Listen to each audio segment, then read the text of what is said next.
Well, nice to get the win. I give Washington a lot of credit. I think they just scrapped their way back right into the game and got extra possessions. And every offensive rebound we gave up, they scored on, and that really gave them a chance, to get back in. They had a big fourth quarter, 31 points in the fourth.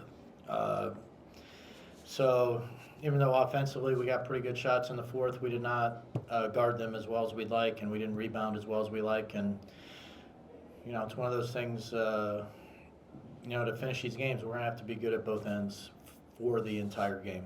So that's what I got. Hey, Coach.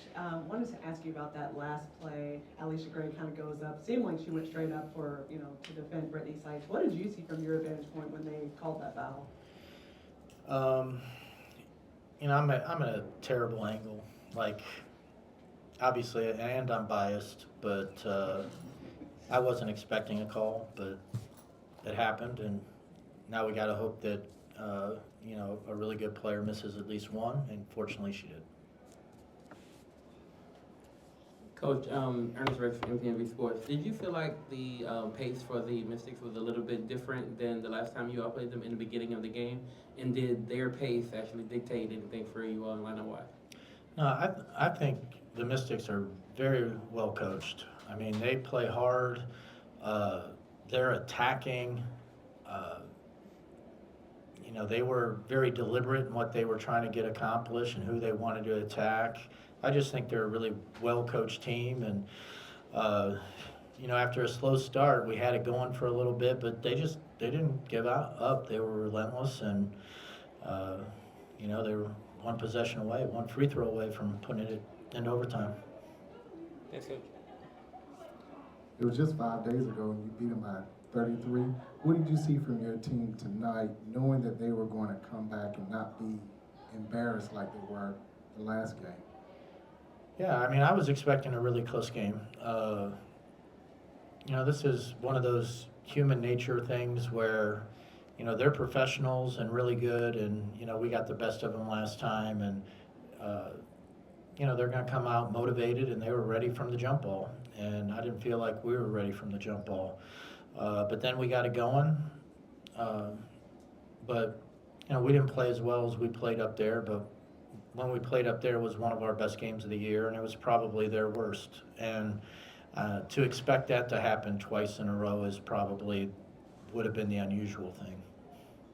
Coach, last game against Liberty, you talked about how you want to go and get the win instead of trying to hold on. How do you assess how you guys play tonight as far as holding on or just going to get the win? Yeah, well, I think, from an offensive standpoint, we still pushed it, and we still got good shots, even though we missed some of those shots. But defensively, we were giving up good shots and second shots. So, it was kind of a flip situation from New York where, our offense was really stagnant in the fourth quarter there. Here, I just didn't think that we defended and rebounded the way we're capable of doing it. And, they start feeling good because and once you let a team start scoring and they start feeling good about scoring, I don't know. I mean, we do know why. Gets them excited, and suddenly their defense picks up the intensity too. As soon as you're starting to feel good, you got a chance to get back in the game. You're willing to put in that extra effort.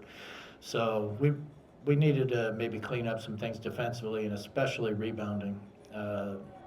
Just too many second shots, even on free throws.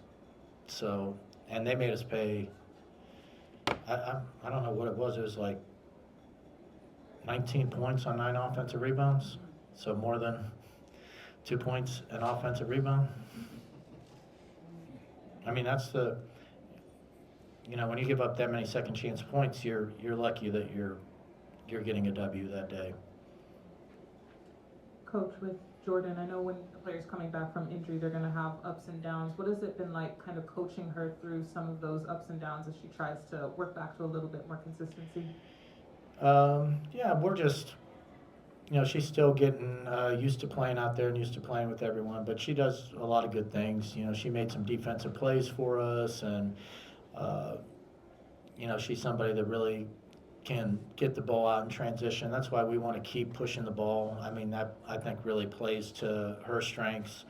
You know, Powell gave us a really good first half again, gave us some great minutes in the first half, and be nice to go back and forth, and they just keep pushing it, and one gets tired, the other one gets in, and we can get our transition game going a little bit better.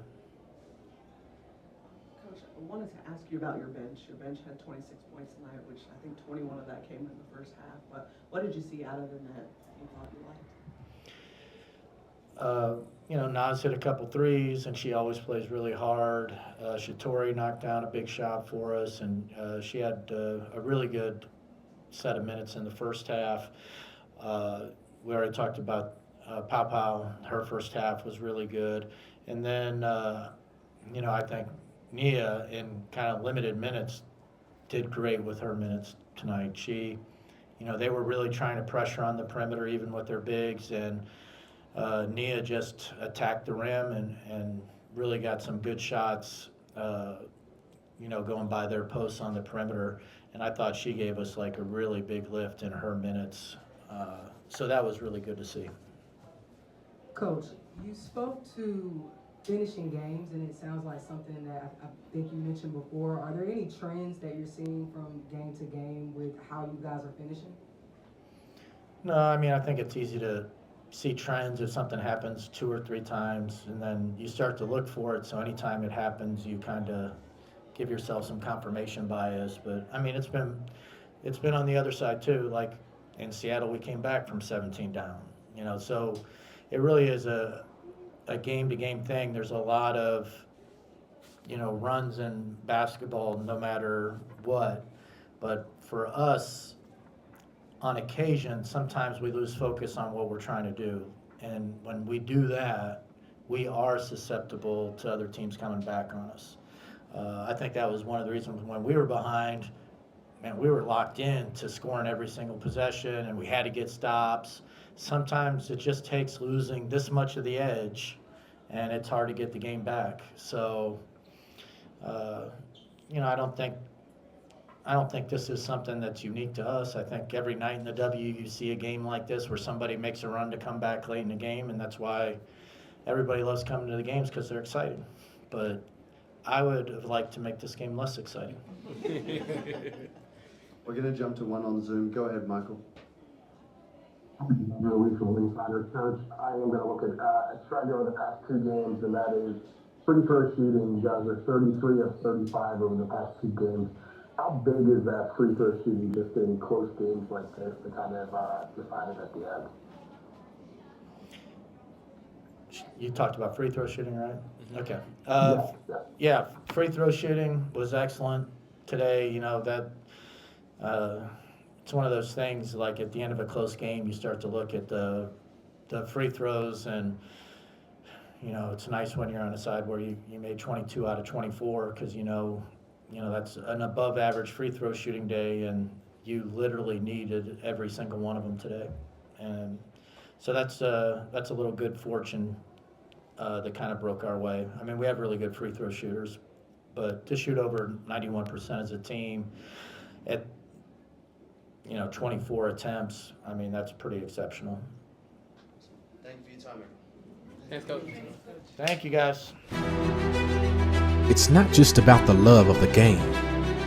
It's about dedication and commitment through the process and the patience to endure. There's joy in reaching your goals and peace in knowing you've done all you're supposed to do. Ozell brand. It's not just a brand, it's a lifestyle.